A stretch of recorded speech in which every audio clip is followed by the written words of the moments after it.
두 번째 영상입니다. 자, 105쪽. 요게 상당히 어려워요. 미리 말씀드려요. 이건 좀 어렵습니다. 자, 측정의 타당도인데, 자, 타당도는 크게 세 가지로 나눈다고 얘기를 해요. 자, 그래서 우리 교육학, 그 다음에 상담심리 분야에서는 연구하시는 분들이 이게 굉장히 중요합니다. 자, 105쪽의 중간에 내용 타당도라고 하는 것은, 자, 전문가나 경험자가 치밀하지 않게 판단을 하는 타당도로서 주관적인 지식에 근거를 한다 라고 되어 있습니다. 자, 그래서 강의 자료를 좀 보세요.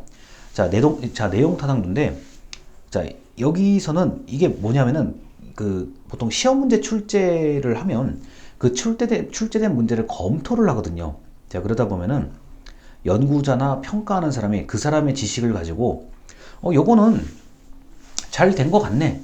잘 구성된 것 같네. 요렇게 확인하는 경우를 내용 타당도라고 얘기를 해요. 그러다 보니까, 자, 측정 도구가 측정하려는 집단을 잘 대표할 수 있는가? 라는 물음으로 보통 내용 타당도를 검증을 하는데, 다시 한번 말씀드리지만, 자, 이거는 연구자의 주관적 판단이 가장 중요한 거예요. 내가 살펴보니까 뭐 문제 없네. 이게 내용 타당도의 개념이라고 보시면 돼요. 그러다 보니까 이 내용 타당도는 아무래도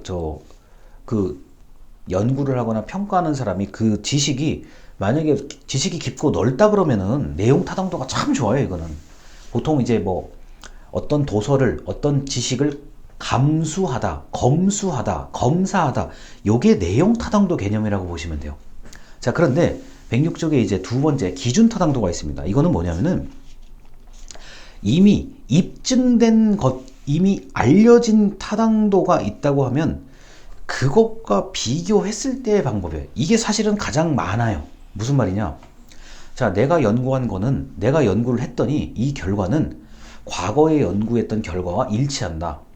내가 연구하는 데 쓰이는 이 도구는 과거에 많이 사용했었다. 그러니까, 자, 이거는 타당하다라고 주장을 할 때 기준 타당도, 이미 입증된 것을 바탕으로 그걸 기준으로 살펴보는 방법입니다.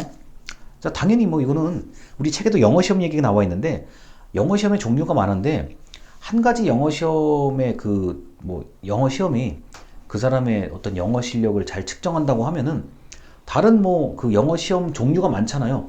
그것들도 당연히 모방을 하죠.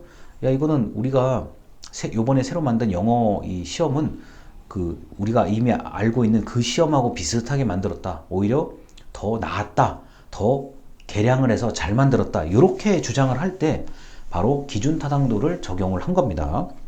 자, 그리고 106쪽에 이제 두 번째 중간의 문단이요. 마지막으로 구성 개념 타당도가 있는데요. 이게 뭐냐면은 추상화 정도가 높은 개념이 실제로 이게 그 추상화 정도가 높은 거를 얼마나 잘 측정했는지를 보고 싶은 게 구성 개념 타당도인데, 강의 자료에 보시면 추상적인 개념을 구체적으로 잘 측정했는지 여부를 이제 바로 구성 개념 타당도라고 얘기를 합니다. 자, 그래서 자, 이게 참 난감한 경우예요. 무슨 말이냐면은, 이제 여러분들이 이제 심리 검사 같은 걸 많이 이제 해 보셨거나 해 보실 텐데, 자, 인간의 마음.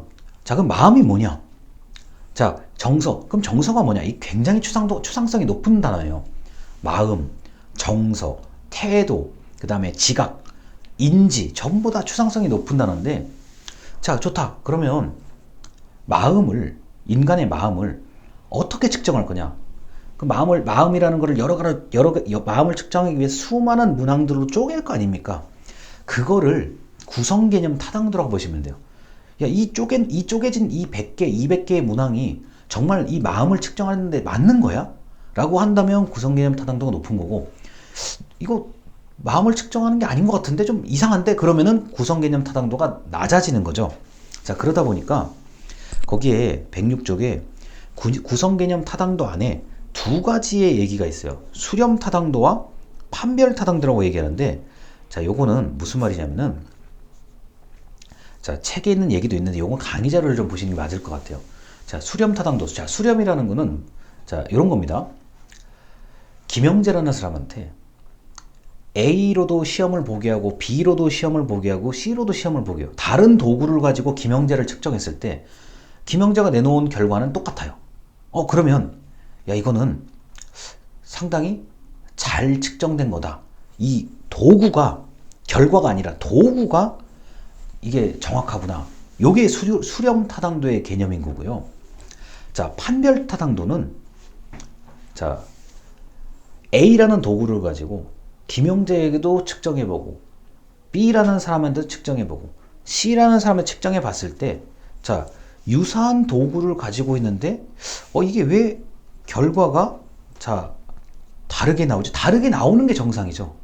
사람이 다르잖아요. 김영재라는 사람, B라는 사람, C라는 사람, 사람이 다른데 똑같은 도구를 가지고 측정했을 때 결과가 다르게 나오겠죠. 아니 물론 똑같이 점수가 뭐 100점, 100점, 100점, 90점, 90점, 90점 나올 수도 있겠지만 같은 도구 또는 유사한 도구로 다른 대상에게 측정을 했을 때 다른 결과가 나와야 정상이잖아요. 그래서 구성 개념 타당도는 수렴 타당도와 판별 타당도를 동시에 갖추면 진짜 A급 연구예요. 이거는요. 그 우리가 알고 있는 IQ 테스트, 지능 측정이잖아요.